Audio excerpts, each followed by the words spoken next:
Hi, how's it going? So in my last vlog I was talking about the Chinese internal martial arts, and one thing we can say about those arts is they have a very well developed structure. If we take Tai Chi in particular, we start with an empty circle, stillness. As soon as we begin to move, that circle splits into yin and yang, both of which of course flow into each other. From there we can add in our 4 cardinal points, and from there we can add in something called the bagua. These 8 trigrams, which is sets of 3 lines composed of a broken line and an unbroken line representing yin and yang, and these are placed around the Tai Chi symbol, a bit like numbers on a clock, and they sort of denote a particular point in the flow between yin and yang. These can then be mapped onto the 8 main Tai Chi postures or energies. So ward off, for example, is 3 yang lines. But these trigrams can then be combined into hexagrams, and now we have 64. Now we have 64 points on the yin-yang clock, and we've not even got into 5-element theory or the symbolism of things like the white crane. And of course all this is underpinned by a traditional Chinese medicine theory which talks about the channels in the body, the circulation and flow of energy, how that works at different times during the day, and so on and so on. So it's a very detailed structure, and in a way we can say that the apparently quite simple movements of Tai Chi physically represent all that philosophy and structure behind it. But now the problem arises, at least in my opinion, when the cart is put in front of the horse. So the physical aspects, if you like, take a back seat, and people get involved in endless arguments about terminology, about what this means, about the relationship of this to that. Theoretical discussion is all very well and it has its place, but it shouldn't take the place of physical training.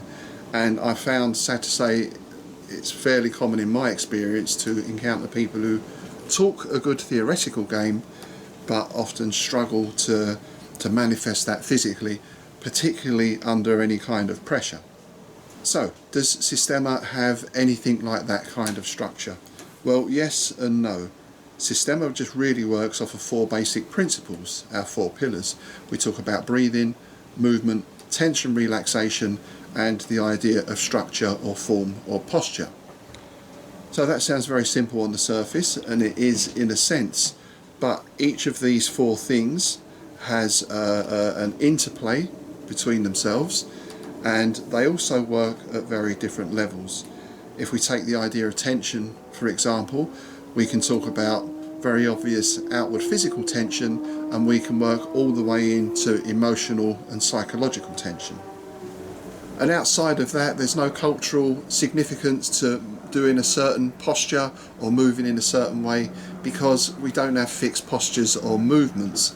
We're simply looking to express ourselves through the use of those 4 pillars in whichever way is most efficient and appropriate for the situation. And as I said, this is quite simple because we just have just these 4 things to think about. But even doing a basic exercise such as your squat, your sit up, your press up, having all those 4 pillars perfect is extremely challenging. And that is really just on even the basic physical level, even before we start working into those deeper layers. But if I had to choose one thing, and I don't, but I'm going to anyway, if I had to choose one thing from the Chinese arts that might be useful in explaining some aspects of Systema, it would be that yin-yang symbol, because it's a perfect representation of a process of how things change and develop. And what I would apply that to is the idea of tension relaxation, because tension relaxation exists on a spectrum. We're not completely tense, we're not completely relaxed. In our normal everyday lives, we sort of hover up and down that spectrum. We hover between the 2. And of course, that includes the whole body, but it also includes parts of the body. So we see people walking around perhaps with a lot of tension in the shoulders. Now, they perhaps don't have the awareness that they're carrying that tension. So our first step, if you like, with people who are carrying excess tension, which is generally most of us, is to try and ease that tension out, to give people that awareness and understanding of what tension and relaxation are in a very physical way. Because we can tell people to relax and they hear the words, but there's nothing going in. So through various types of guided breathing work or through manipulation, we can give people an understanding of their own internal state of tension, relaxation, where they are on that spectrum. And of course, where you are on that spectrum should depend on the situation. Sometimes we're going to need some tension to work. If we're hitting, for example, we need to know how to develop tension in the fist, but that tension should not be in the rest of the body. Often people, when they're going to punch, they'll set themselves into a sort of stance, so they're rooted to the spot. They need to bring the power up from the floor, so it might be powerful or it might not, but they're fixed in place. In Systema, another aspect of that yin-yang is that we prize movement. We're not just static. A situation is not static, it is moving, it is fluid, it is dynamic. We have to be able to cope with that physically and psychologically as well.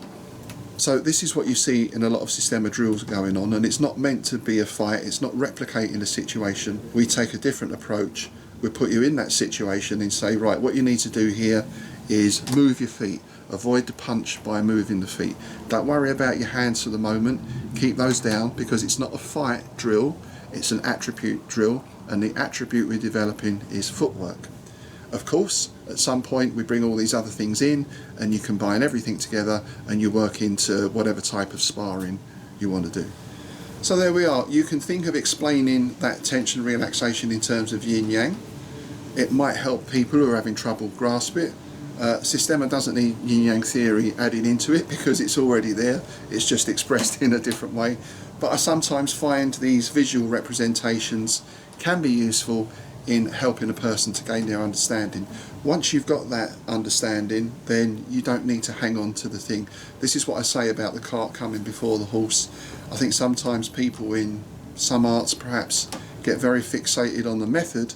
The method becomes the goal rather than the end result. So they get very good at doing a particular type of training but can't actually apply that outside of that very specific situation. So developing these principles, these attributes, and of course how we learn to apply them. We apply them to ourselves, we apply them with the world in general, we apply them to someone else in some sort of confrontation or whatever it is, again on various levels. That's the sort of work we're putting up on the member channel now.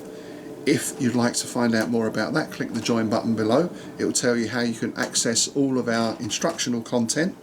There's Zoom training and other things going on as well. And of course, as a member, you get direct input on what we film. Ask a question, ask me to explain something, say, can we see some of this? And we will film it for you. And we can start off at a basic level, or we can work into the deeper levels. I think at the moment we've just finished 14 uploads on figure 8 work just in the legs. And there's still more we could do. So working in that way gives us the chance to go into a lot more detail on a particular topic that you're interested in. So there we go. We're going to finish up with some highlights of things we've been working on over the past few months on the member channel. Click join for details of that. Click like, share and subscribe. Any questions, pop them below, and I'll see you next time.